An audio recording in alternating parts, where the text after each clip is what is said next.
Welcome back to NewsNation Live. Defense Secretary Pete Hegseth is authorizing National Guard troops in our nation capital to now carry weapons. A Department of Defense official telling NewsNation, quote, members supporting the mission to lower the crime rate in our nation's capital will soon be on a mission with their service-issued weapons consistent with their mission and training. President Trump saying Chicago could be next. The president is considering expanding law enforcement and National Guard presence in other areas of the country after the crackdown that we're seeing happening in D.C.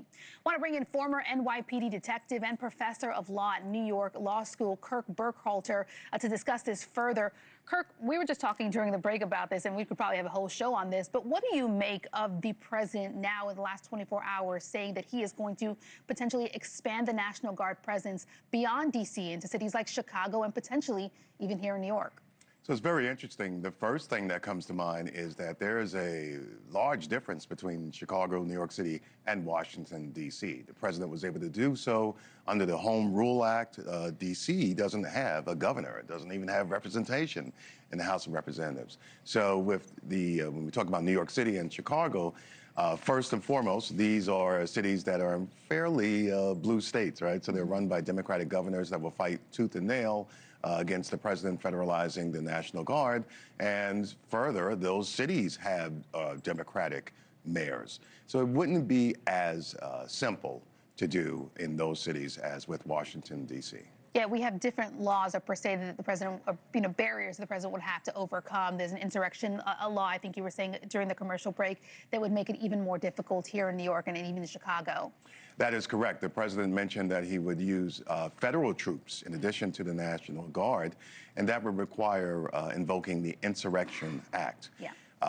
Which is basically saying that there's a national emergency and you know, there's so much going on in the streets that there's a need for the military. However, does a rise in crime in and of itself create a national emergency? We've seen quite dramatic crime rates in the past. So what is different about this crime rate that merits the use of the United States military?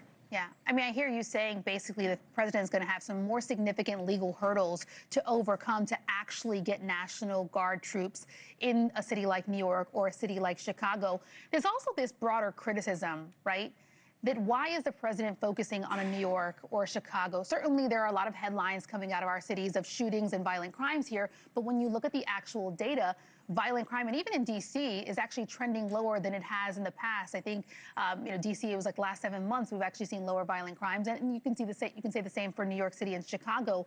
Is there any concern that the president is targeting these cities over, political policies, especially when you factor in that there are states like Little Rock, Arkansas, or cities like Little Rock, Arkansas, Memphis, Tennessee, that have higher crime per capita?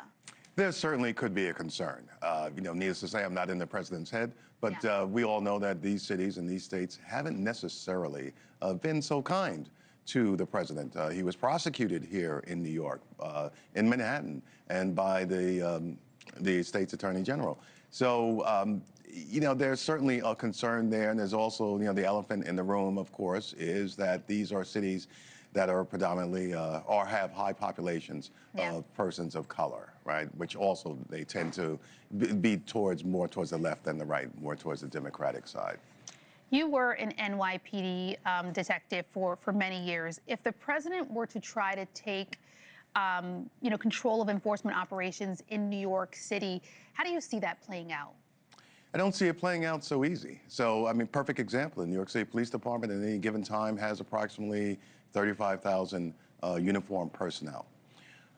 These agencies must work together. So we already have a flood of federal agencies within New York City, but they primarily work with the police department on very intensified and directed investigations into crimes that may be federal crimes. We talk about day-to-day street activity, street crimes. Who's in charge? Who receives the calls from 911? When an arrest is made, where are these arrests taken to? Are they taken to a local precinct or a federal facility? Who is going to coordinate the deployment of all these resources? You've got to have someone in charge and someone running this and quarterbacking it and so forth. The New York City Police Department will never, ever be mandated to do so. They have to do so willingly. Thank you for watching. Subscribe below and download our NewsNation app right now on your phone, and you will get fact-based, unbiased news for all Americans.